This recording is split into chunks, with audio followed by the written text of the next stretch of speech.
Hello.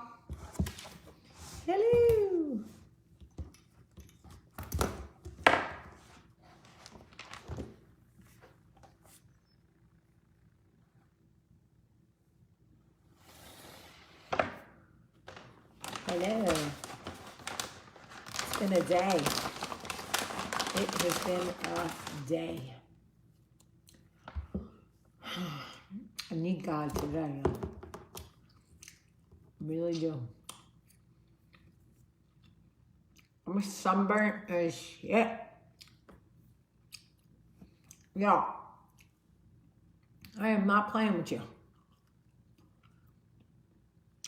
Sunburn.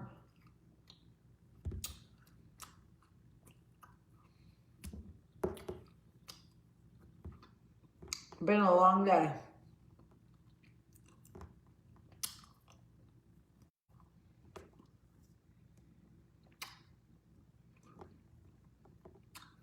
Good morning.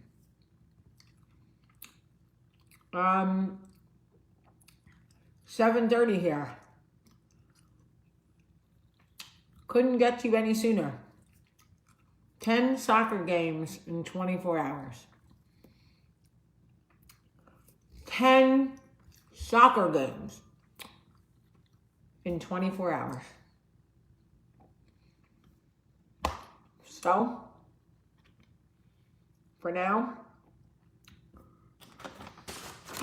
yeah, dried mango. Somebody's going to be annoyed by my chewing.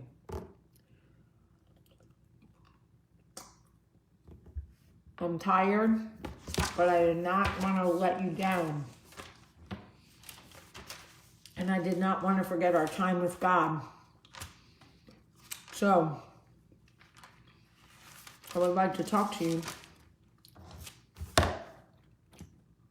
Can I have a word?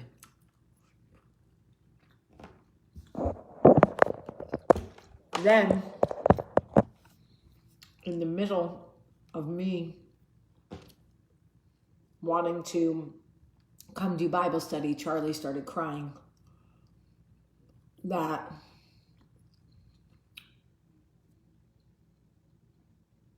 her transition to the new school is too hard.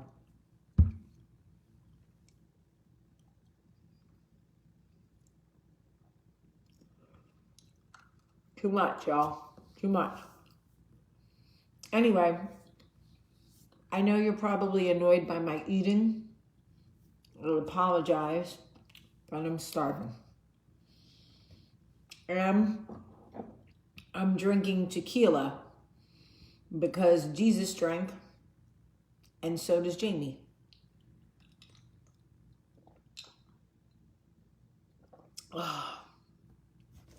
So, for those of you who,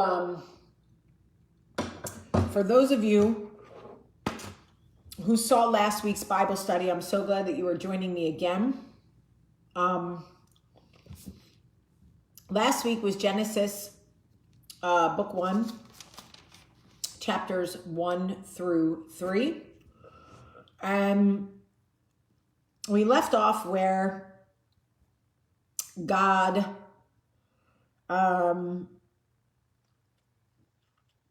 basically named Adam, his wife Eve, and gave them some clothes and basically banished them from the Garden of Eden. So now we come to Genesis, book 1, chapter 4. And in Genesis book 1, chapter 4, we learn about Cain and Abel. And this is a very important story in the Bible. So I would really love for you to listen to this. Now Adam, remember Adam from Adam and Eve,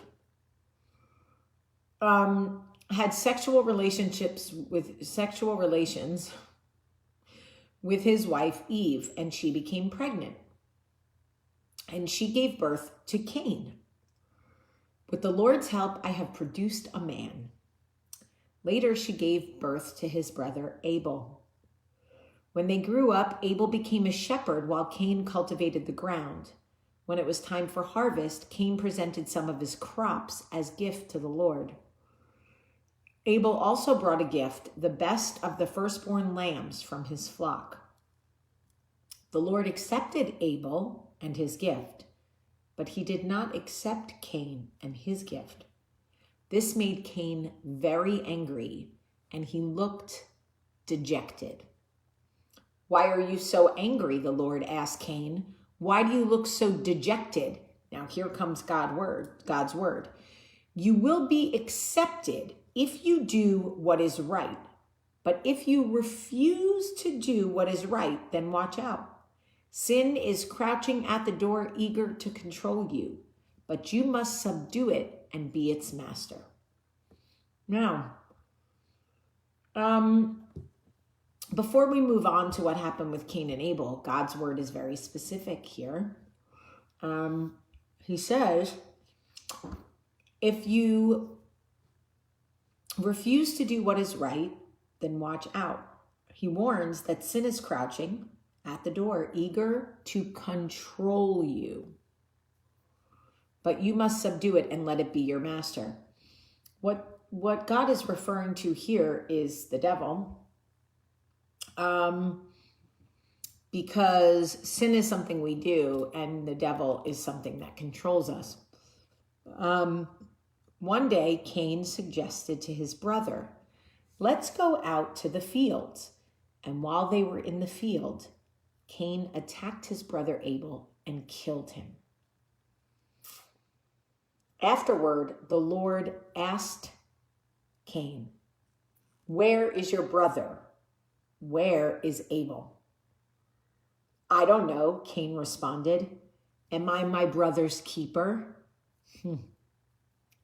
But the Lord said, "What have you done? Listen, your brother's blood cries out to me from the ground. Now you are cursed and banished from the ground, which has swallowed your brother's blood. No longer will the ground yield good crops for you, no matter how hard you work. From now on, you will be a homeless wanderer on the earth." Cain replied to the Lord, "My punishment is too great for me to bear. You have banished me from the land and from your presence. You have made me a homeless wanderer. Anyone who finds me will kill me." And the Lord replied, "No, for I will give sevenfold punishment to anyone who kills you." Then the Lord put a mark on Cain to warn anyone who might try to kill him. So Cain left the Lord's presence and settled in the land of Nod, east of Eden.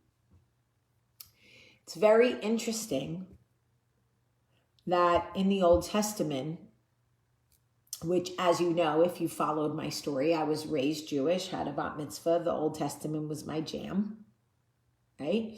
In the Old Testament, God says here, essentially, Cain lured his brother out into the fields, and then he killed him because he was jealous of his relationship with God. And instead of Cain working hard to have his own significant, meaningful relationship with God, he thought that if he took away Abel, if he eliminated Abel, that would somehow leave a vacancy with God. But what you don't understand, and what I hope you understand after this conversation, is that there is room for all of us to have this relationship with God. It doesn't matter how righteous your neighbor is. It doesn't matter how righteous your priest is. It doesn't matter how holy your rabbi is. It doesn't matter how devout your mother is. Your relationship with God is solely yours to work on. Cain didn't have to kill Abel to leave room for him to have an improved relationship with God. That is why God was so angry. Also, the murder was a little unnecessary. But you don't ever have to be jealous of or envious of anyone else's relationship with God. If they pray better than you, if they're more devout than you, if they make better time with God than you do, if they follow God's word to a T and you're more of a sinner, whatever it is, you don't ever, ever, ever have to feel envious or jealous or guilty about someone else's relationship with God. There is room for everybody to work on their relationship with God. Always remember that. Now, God punished the shit out of Cain. Literally punished the shit out of him. Like Cain was like, hold up, right? My punishment is too great for me to bear. You have banished me from the land, and from your presence you have made me a homeless wanderer. Yes, do you know what God did to Cain to punish him for the murder of his brother? He removed him from the presence of God. That is too great a punishment to bear. Amen. I agree with Cain. I don't like him. Pretty disappointed in his actions. But his punishment, separate from the presence of God, woo! Lord was in a mood that day, right? He was like, no, I did not come to play with you fools. I did not come to play with you. You killed your brother, now you don't get to know me.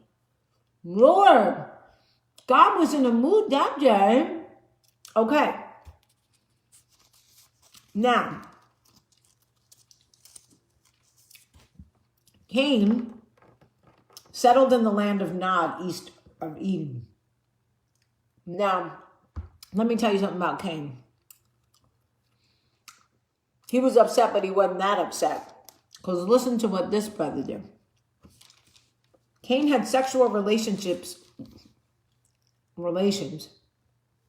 with his wife. And she became pregnant and gave birth to Enoch. Then Cain founded a city, which he named Enoch, after his son. Then Enoch had a son and named him Irad. Irad, a lot of sons. Irad became the father of Mehujael. Mehujael became the father of Methushael. These Hebrew names, boy. Methushael became the father of Lamech. Lamech married 2 women. Okay? Lamech married 2 women. The first was named Adah, and the second was named Zillah. Adah gave birth to Jabal, who was the first of those who raised livestock and lived in tents. His brother's name was Jubal, the first of all who played the harp and the flute. Okay, buddy, I see you with your musical instruments. Lamech's other wife, Zillah, gave birth to a son named Tubal-Cain. He became an expert in forging tools of bronze and iron. Tubal-Cain had a sister named Naamah. One day, Lamech said to his wives, Adah and Zillah, hear my voice. Listen to me, you wives of Lamech. I have killed a man who attacked me, a young man who wounded me. If someone who kills Cain is punished 7 times, then the one who kills me will be punished 77 times. Bitch, you don't get to decide that. What's your name? Lamech? You don't get to decide that. God said who kills Cain is punished 7 times.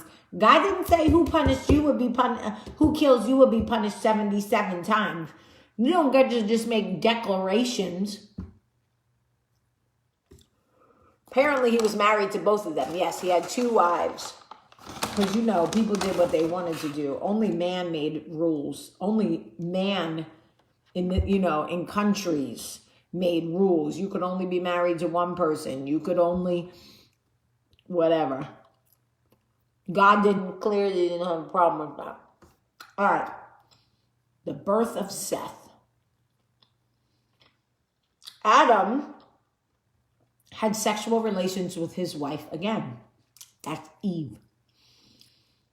And she gave birth to another son.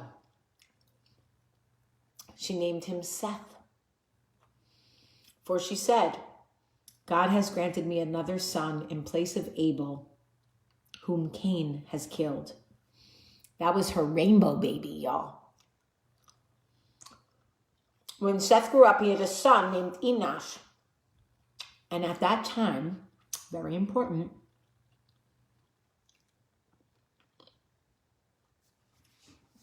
at that time, people first began to worship the Lord by his name.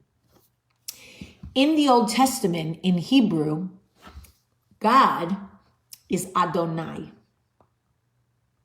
Adonai is God. Baruch atah Adonai. Hear, O God. Something else. Lord our God. Baruch atah Adonai. My Hebrew school years have failed me. But I do know for sure that Adonai in the Old Testament is God. Okay? Okay. Now, I'm going to keep it 100. Chapter 5 of Genesis, I'm going to skip it. Because all it is who had whose baby, and y'all are never going to remember it. And these folks lived to be 969 years old, 500 years old, 777 years old, because at the time, God was not angry at the world. He did not give a life expectancy. You will see. All right. I'm eating dried mango. And I know it's gross, and I'm sorry. All right. So we're going to skip 5 because honestly, it's a bunch of names. This is how it goes. So-and-so gave birth to so-and-so, and he lived 800 years. So-and-so gave birth to so-and-so, and he lived 912 years. Okay, we're going to skip that. All right. Oh, Kim Coben. I don't know. I'll look. My mother's Sicilian. My father was Jewish. I can't believe how many people don't know that. All right. Genesis book 1, chapter 6. A world gone wrong. Buckle up for this one, y'all. Buckle up.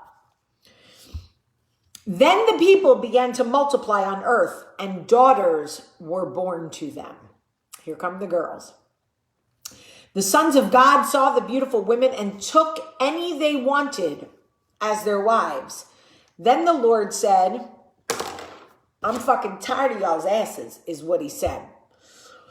My spirit will not put up with humans for such a long time, for they are only mortal flesh. In the future, their normal lifespan will be, hold on.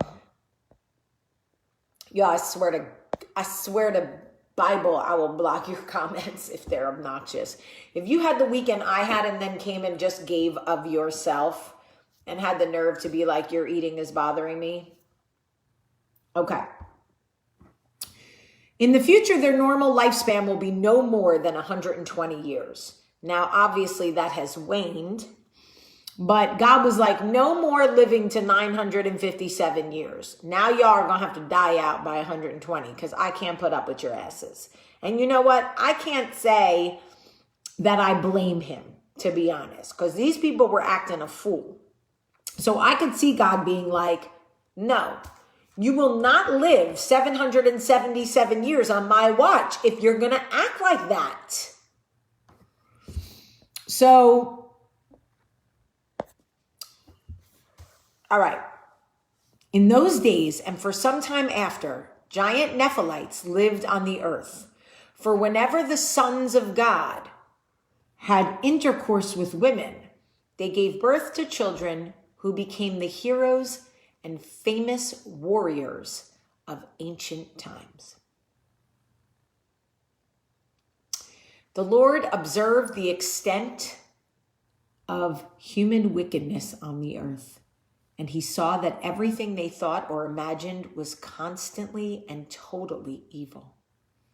So the Lord was sorry he had ever made them and put them on earth. It broke his heart. And the Lord said, I will wipe this human race I have created from the face of the earth. Yes, and I will destroy every living thing. All the people, the large animals, the small animals that scurry along the ground, and even the birds of the sky. I am sorry I ever made them. But Noah found favor with the Lord. Basically, God realized that he gave man and woman too much. And they immediately started to take advantage. And he saw that their hearts were not pure. And he regretted creating them. And that is really, really sad. Okay, now comes Noah. This is the account of Noah and his family. Noah was a righteous man, the only blameless person living on earth at the time, and he walked in close fellowship with God. Noah was the father of 3 sons, Shem, Ham, and Japheth. Okay? Now God saw that the earth had become corrupt and was filled with violence. God observed all this corruption in the world, for everyone on the earth was corrupt. So God said to Noah, I have decided to destroy all living creatures, for they have filled the earth with violence. Yes, I will wipe them all out along with the earth. Build a large boat from cypress wood and waterproof it with tar inside and out. Then construct decks and stalls throughout its interior.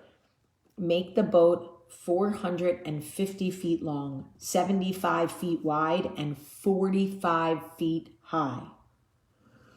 Leave an 18-inch opening below the roof all the way around the boat. Put the door on the side and build 3 decks in the boat, lower, middle, and upper. Look, God said, I am about to cover the earth with a flood that will destroy every living thing that breathes.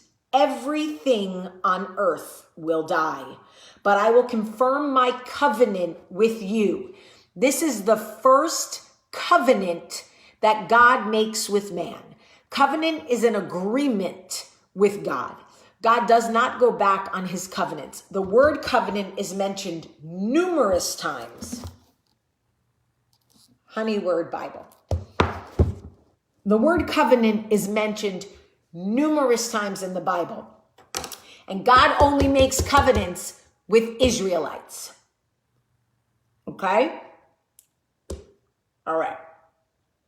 When God says, I'm going to make a covenant with you, that's like when we used to say word is bond. You could take that to the bank. Bet. That's God's way of saying bet. Okay. Now he says, so Noah, you enter the boat, you and your wife and your sons and their wives. Bring a pair of every animal, a male and a female, into the boat with you and keep them alive during the flood. Pairs of every kind of bird and every kind of animal and every kind of small animal that scurries along the ground will come to you to be kept alive, and be sure to take on board enough food for you and your family and for all the animals. And that is a lot of pressure, I would like to say. Okay? So Noah did everything exactly as God commanded him. Now, let me tell you something really quick before we move to the flood. God told Noah an impossible task. The world was corrupt. Nobody was listening. Everybody was a savage. There was fighting going on, looting, stealing, rape, all kinds of nastiness. Okay? And Noah was the only man who was right with God. He was a blameless person living on earth, which means nobody had issue with Noah. He was unproblematic. Okay? He was like Mark Ruffalo. Okay? Unproblematic. And God was like, you, guy who hasn't done anything to piss me off. Your reward is I'm going to make a covenant with you, which means I will not break my word. So you better listen to me. So Noah was like, oh shit. Okay, go. I'm about to fuck everybody up. This whole thing is getting washed out. Okay? I'm taking, and when I tell you everything, I'm taking everything. The animals, the trees, the people, everything's going.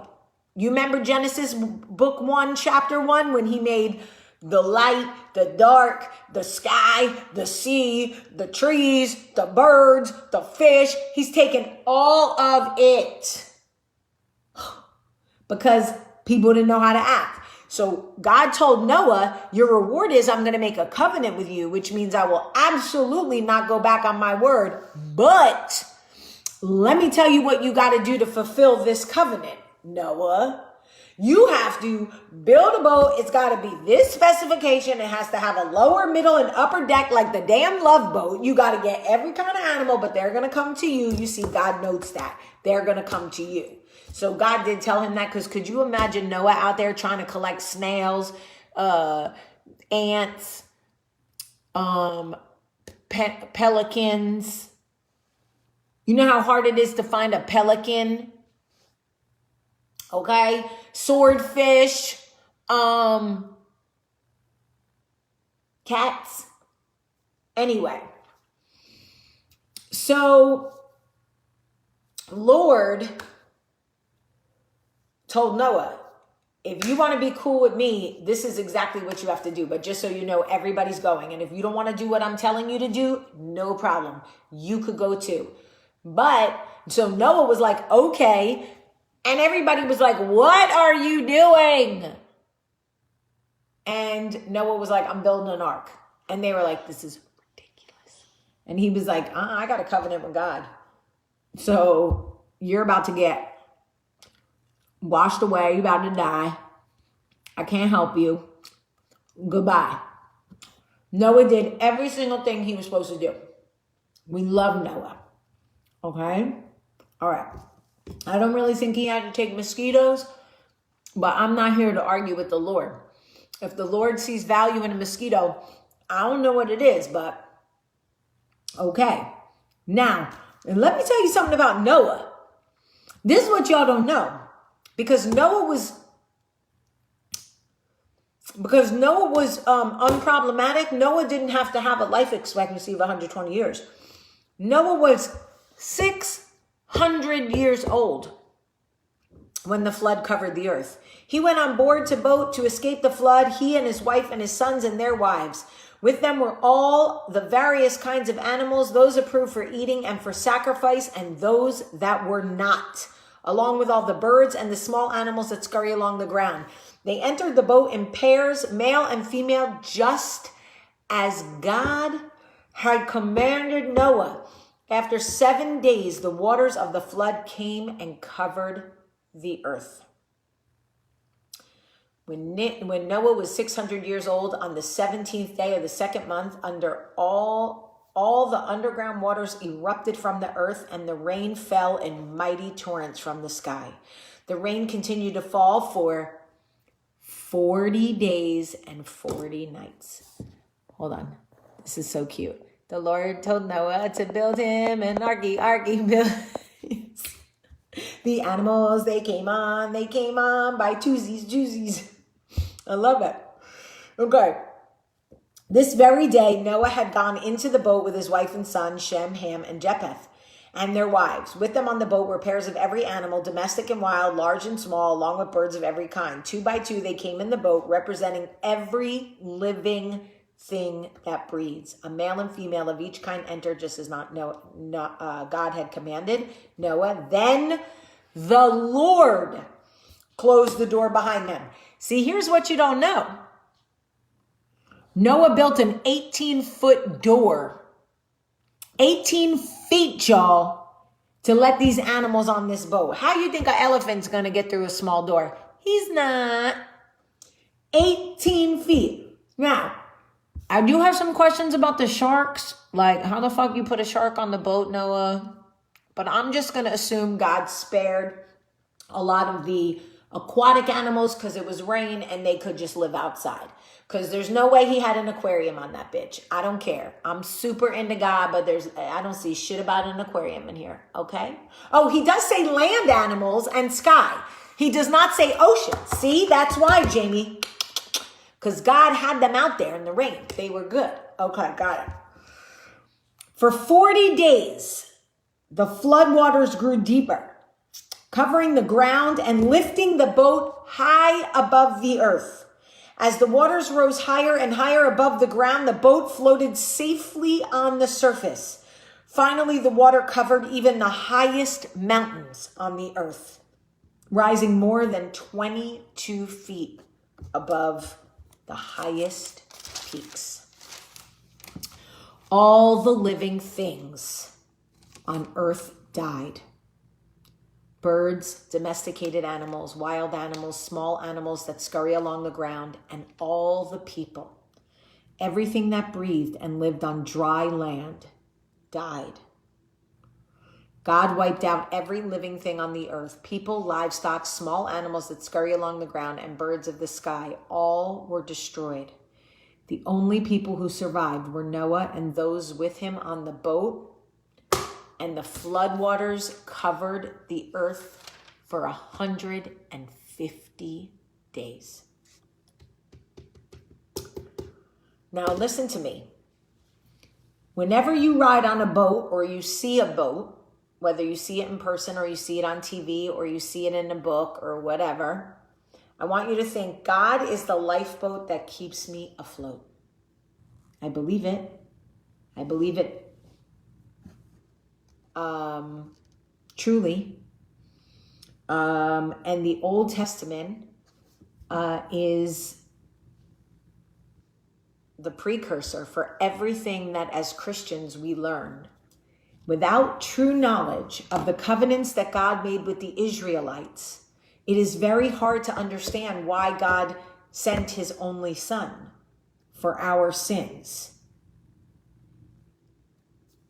The human race would never, look, God loved the Israelites. Let me be very clear with you.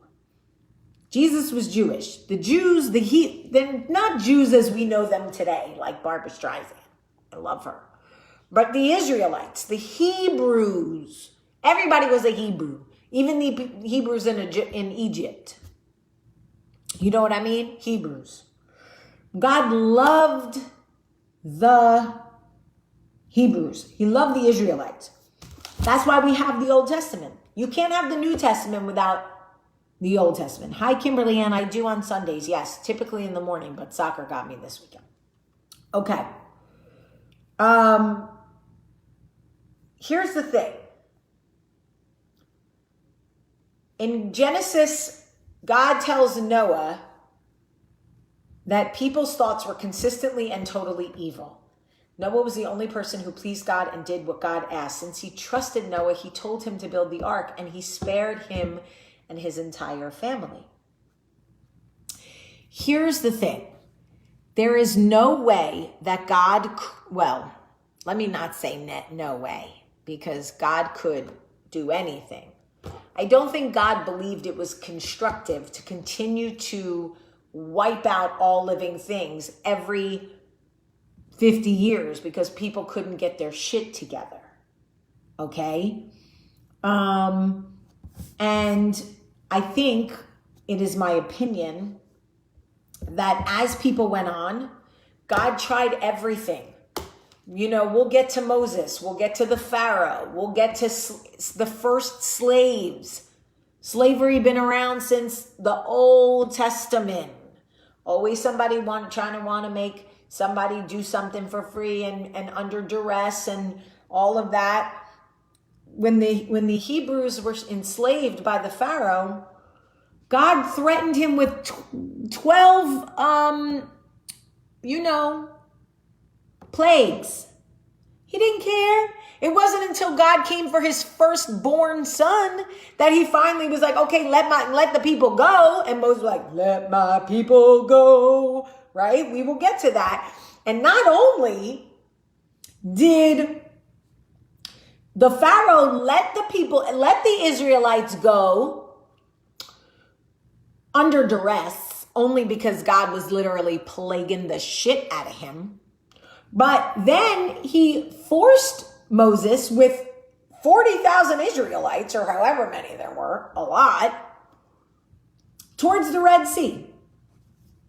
And he was going to drown them all. He said they could go, and then he chased after them. What a schmuck.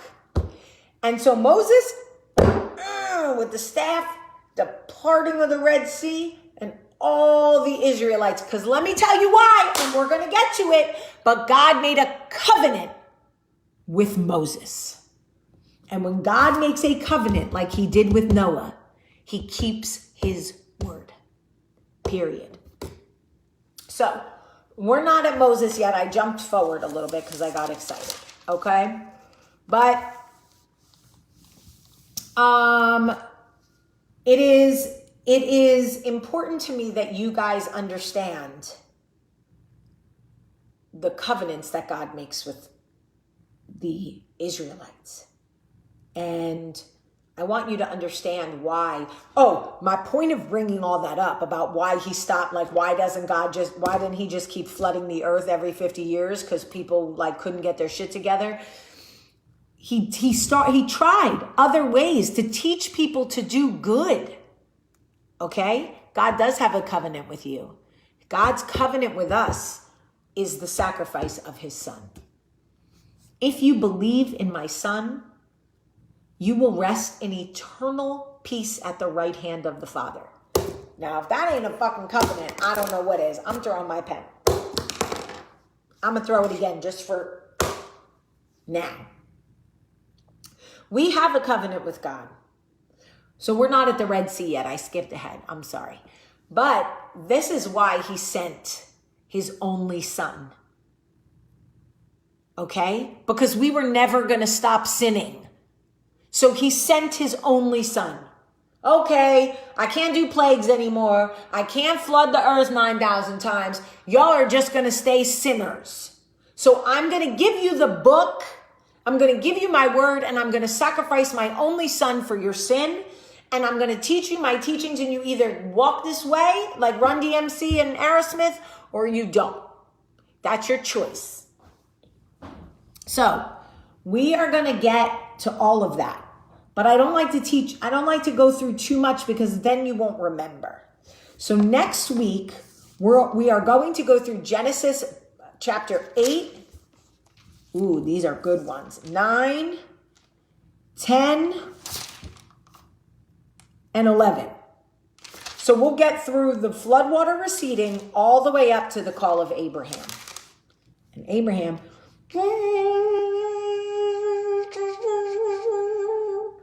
shofar. So, I'm very excited. We have learned a lot.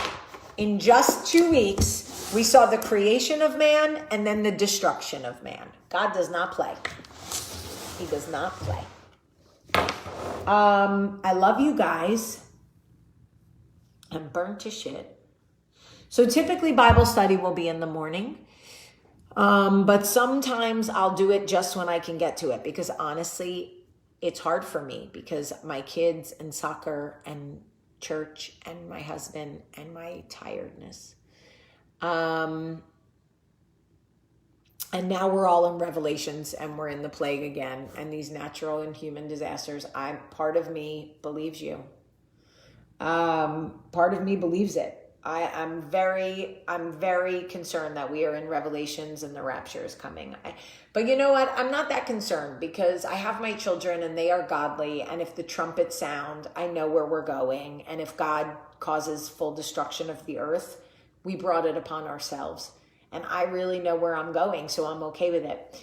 Anyway, I'm going to save this so you can watch Bible study number 2. And maybe I will teach a little bit more each week if you think it's too short, but I don't like to go through too much of the Bible and talk too much, because then we get fatigued, and I don't want us to get Bible fatigue. But I would like to say one thing. And I hope y'all will just have patience with me, okay? I strongly urge you to think twice about saying things like celebrities, athletes, singers, painters, dancers, I don't know, stuntmen, whomever should stay out of politics. That is an extremely anti-democratic thing to say. Even if you don't agree with the musician or the celebrity or the whomever to say what they say,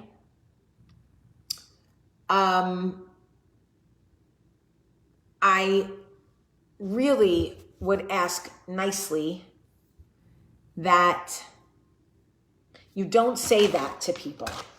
It is hurtful and unnecessary, and you could just scroll by if they share their feelings about something. And it's a scary time for a lot of people, and for other people, it's a very confident time politically. There's two sides, and everybody on their own platform should be able to say what they want to say.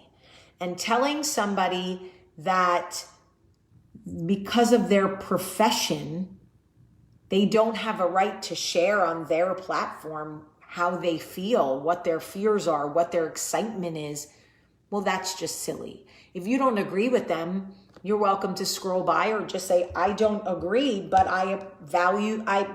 but you're an American. Say what you want, right?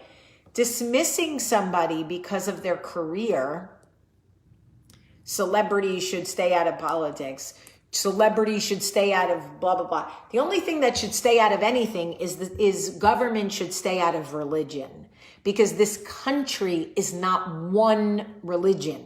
If America was just Jewish, then we could have a Jewish government who ruled by the Torah. Sure.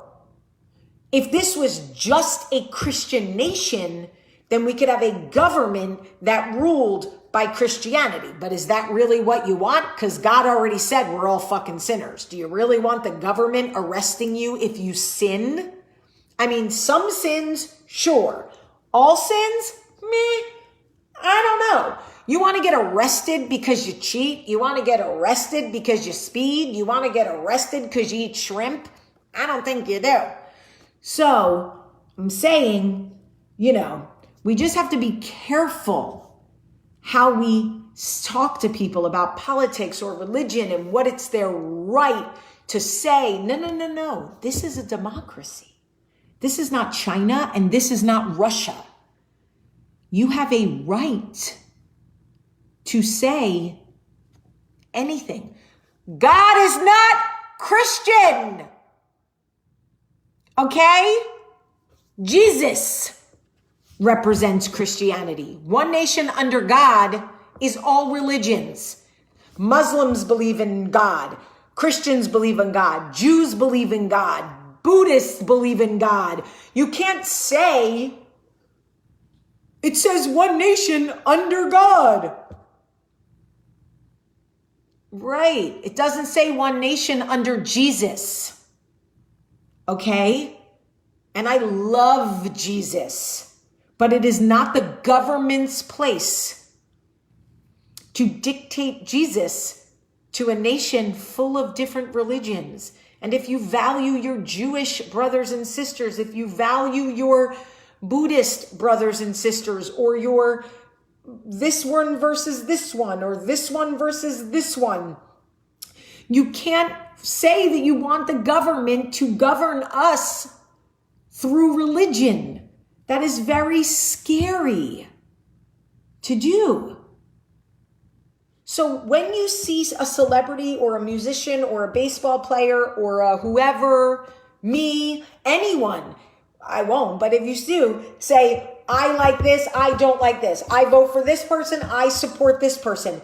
Think about when you say, celebrities, oh, you lost a fan, stay out of politics. Listen, you lost a fan. You lost a fan. What does that even mean? You cannot tell somebody in a free... Listen, if you feel that a celebrity has more influence than you, that is on you. Just because they have more followers doesn't mean they have more influence, okay? Hitler had millions of followers. Jesus had 12. Jesus had 12 followers. Okay? So no matter who says they have a feeling about religion, they have a feeling about, there are people that probably don't want me doing Bible study here. I don't care. It's not for them. Don't show up. Don't watch. If I want to talk about politics or say what I'm afraid of or what I like or don't like or what I have questions about, and you think because I have any kind of, I would not call me a celebrity, so don't ever try to say that shit to me. But if you think I have more influence, that's you. That's how you feel. But don't tell me to stay out of religion or stay out of politics or stay out of marriage or stay out of whatever because you don't like what I said. No, don't do that to me. Nancy, absolutely nobody is picking on the new Supreme Court because she's Christian. Absolutely nobody. Nope. No. And it's not because she's Catholic. No. It's not. It's absolutely not. We all just want government to get out of our bodies and just move on. We don't want Roe versus Wade discussed anymore. We don't want Brown versus Board of Education discussed anymore. We got so many problems in this country. We going backward to y'all. You know what? If you don't want to go to an integrated school with black and brown people, pay for a fucking private white school and shut your mouth. If you don't want to have an abortion, don't have one. Ever. Don't ever have it. Ever. And make sure your children don't have one. Make sure your daughter-in-laws never have one. Govern your own family. But keep the government out of my religion, right? Out of my body, out of my brain, out of my uterus. Don't tell me where to worship. Don't tell me how to take birth control. Don't do any of that. It's not your business, government. I will deal with my religion and my relationship with Jesus. And by the way, you don't even have to like me. You don't even have to love me. I hope you pray for me. That's the only thing. I do hope you pray for me, but let's just say you're mad at me. Okay, you could be mad at me. Still stay the fuck out of my business. Period. I vote for you. You work for me. Mind your business about what religion I practice, how I teach my children, how I take birth control, if I want to use a condom, if I want to take a pill because I have ovarian problems or whatever. And nobody's picking on homegirl because she's Christian. I don't know enough information about the handmaid shit. I'm not into like subservient relationship with my husband. That's not my jam. She's a sector of Catholicism that we don't recognize in the mainstream Catholic Church. I don't know what it's called. Praise of something or other. People of praise or something. I don't know what it's called. But I'm just Catholic. I'm just a regular old Catholic. Period. That's what I am. I'm not a radical part of that. I'm not a handmaid. I don't want Michael to tell me what to do. I don't want the government to tell me to take birth control or not to take it or whatever. I want to just live and speak and uplift people and speak about God and be okay to do that. That's it. You don't need to worry about me and my salvation. For real, for real. You don't need to worry about me. Because I'm a sinner. We all know that. I'm a sinner. 100%. And by the way, you can still be conservative and not want the government in your birth control or your politics or your religion or your birth control or your body. Absolutely.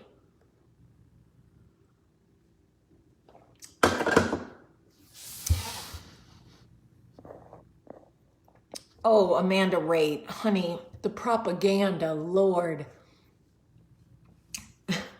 I was pro-choice until I learned that they sell baby parts. To Hasbro? Like, are they making dolls or? Okay.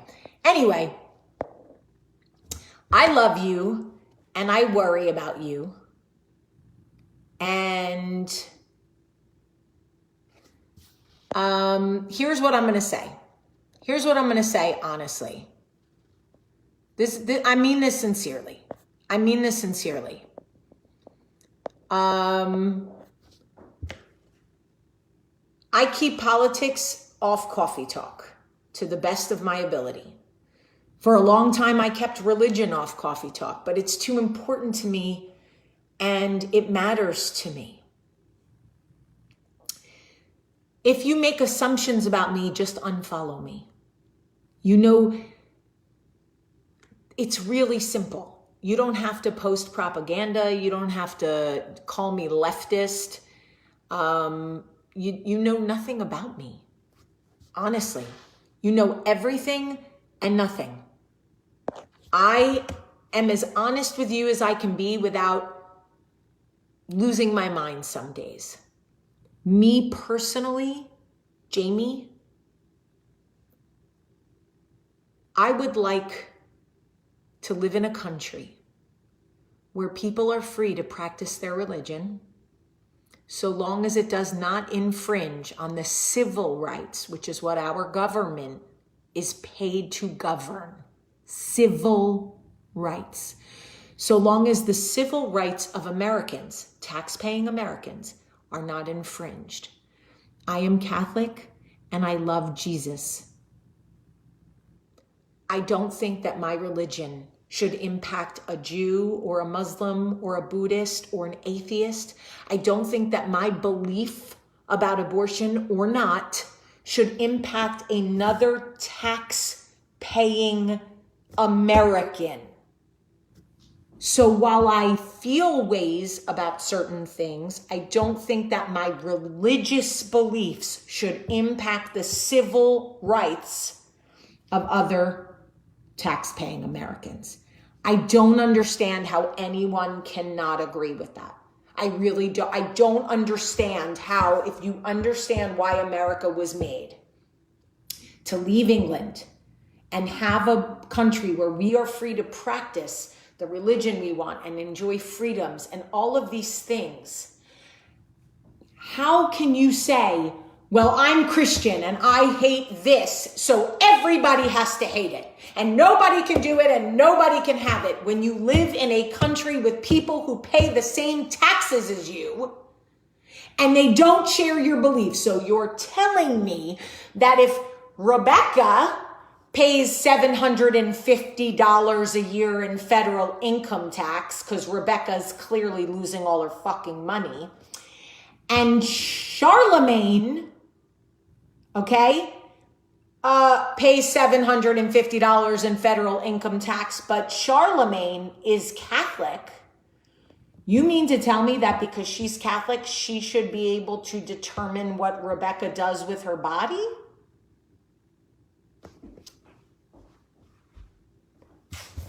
I can't understand. Religion is self-governing. Did God teach us nothing with Cain and Abel? There is room for everybody to work on their relationship with God. When you try to govern someone else's relationship with God, you are Cain. Period. Period. That's it. I'm an Abel.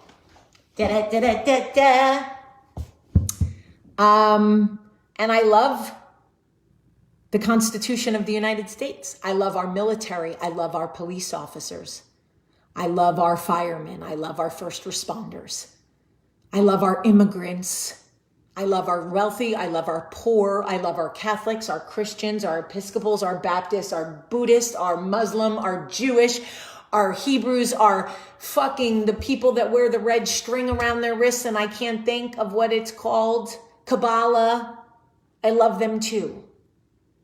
And no matter what my beliefs are, they are religious and they are between me and God, and they are not. But Leanne, if you believe that, honey, no problemo.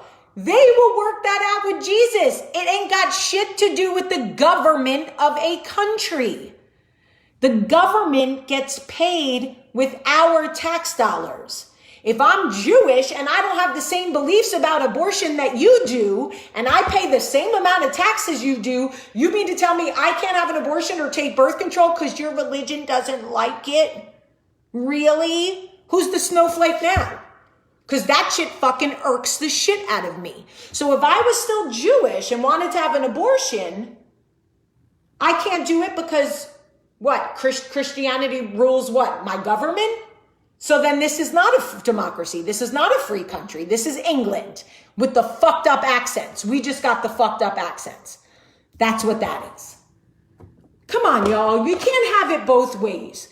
You cannot have it both ways. Period.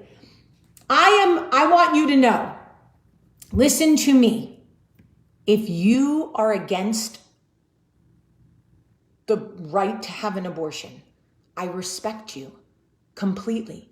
You are allowed to be against that right. Absolutely. Allowed to feel that way. But you're not allowed to take that right away from someone who doesn't have the same religious views you have. That's crazy. That is crazy. Half this country is more mad about the abortions they've never had and they'll never have than they are about Ahmaud Marbury jogging in his neighborhood, who was ambushed by those men and shot and killed and murdered. Y'all, you think Jesus isn't paying attention to your hypocrisy? Do you think that we're fooling anyone? We're not. So all I'm not saying yay for abortion. By the way, nobody says yay for abortion. Nobody. Nobody says that.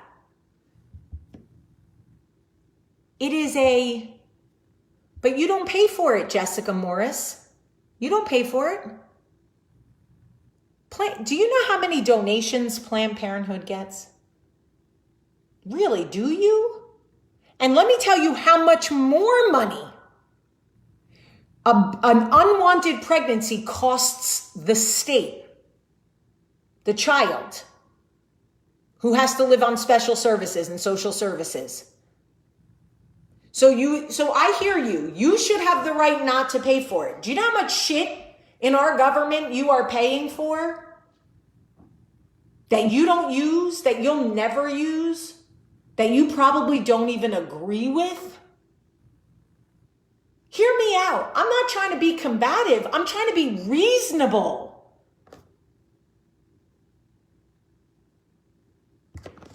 Susan, you're missing my point. How can you say I'm wrong? You're saying Roe was decided erroneously. Roe should never have been a fucking government issue. You're missing my point. You're trying to argue whether it was argued, Roe versus Wade was argued right or not. A woman's right to do what she wants to do with her body should never have made it to the Supreme Court. If I want to get fucking these titties lifted, if I want to go on birth control, if I want to shave my fucking head or inject needles into my armpits, if I want to take my leg off and put a fucking hook and be a one-legged hook, high-titted fucking tattoo-faced freak living on birth control, it is not my government's business. It is my church's business. It is my church's business. It is my family's business. It is mine and God's business.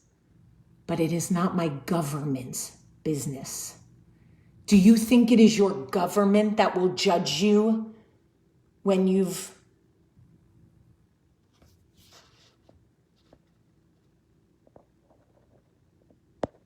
Okay, Leanne, I didn't get your comment then, but if you've outgrown this, I get it. And that may be very healthy for you. We can't all go, we're not all going to the same place at the same time together forever. But I knew it. I said, you know what? You can't have a conversation with people who you can't, here's the thing. People can only meet you where they are. I try to talk to people about Jesus all the time and they go, stop fucking talking to me about Jesus. I don't want to talk about Jesus. I don't like him. I don't know him. I don't want to be cool with him. All I'm saying is religious decisions should be made in religious institutions and government decisions should be made in government. That's all I'm saying. I'm not saying I'm for it or against it, or I need it or I don't need it, or I've had it or I haven't had it. All I'm saying is that religious decisions should be made within religious organizations and government decisions should be made within government. How can anybody argue that? I don't understand, but even if you agree with it or you don't, how can you argue that? Could you imagine if you wanted to get divorced and the church said, call Marco Rubio, call Hillary Clinton, let's see what they think. I need to know. Ted Cruz and Kamala Harris, get in here. She wants to get a divorce. Could you imagine if the government, if you wanted your marriage annulled and you had to get fucking Kay Ivey or Governor Cuomo or fucking Ted Cruz to sign off on your annulment? I mean, think about that. All I'm saying is a separation between church and state. I'm not saying I agree with it. We're not name calling. That's it. I'm just saying, can we love our religion and answer to God and love our country and answer to our government and keep them separate? That's all I'm saying. That's all I'm saying. Susan Henry Clark, how much time have you given to the people on death row? Be honest. How many letters have you written? How many death row people have you advocated for? How many phone calls have you made to the states that still kill people? I'll wait. How many? How many? How many death row inmates? Right, you'll keep saying it's murder, right? So the murder is not so it's not murder that bothers you or perceived murder. It's just abortion. And you think government should determine that for us. Okay, got it. I got it. But if you think you're going to meet your maker and you think God's going to go, oh my God, I love that you posted on Facebook about abortion like 50, 100 times, but you did nothing for people on death row. Love it. Go to the end of the line. So if God is the reason that you're so anti-abortion, you have to be equally as anti-death penalty.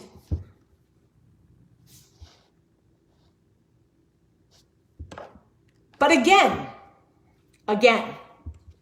let me be crystal clear. I want to be crystal clear. Susan, how many innocent death row men have you advocated for? Certainly you agree that even one innocent man being killed for a crime he didn't commit is too many, right? Certainly you agree with that, right?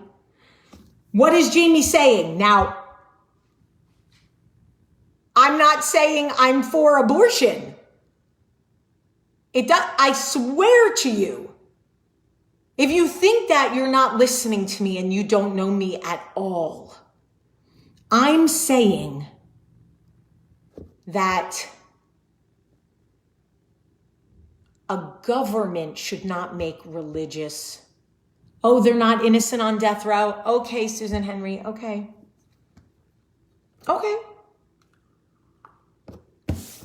Okay, listen, some of you are getting the point, and to those of you who get it,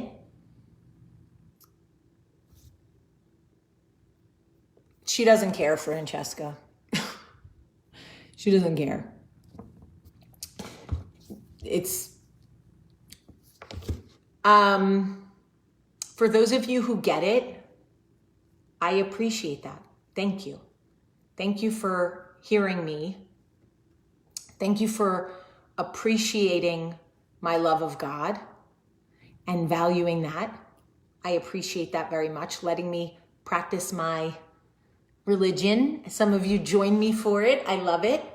And I hope that you have a great, great day.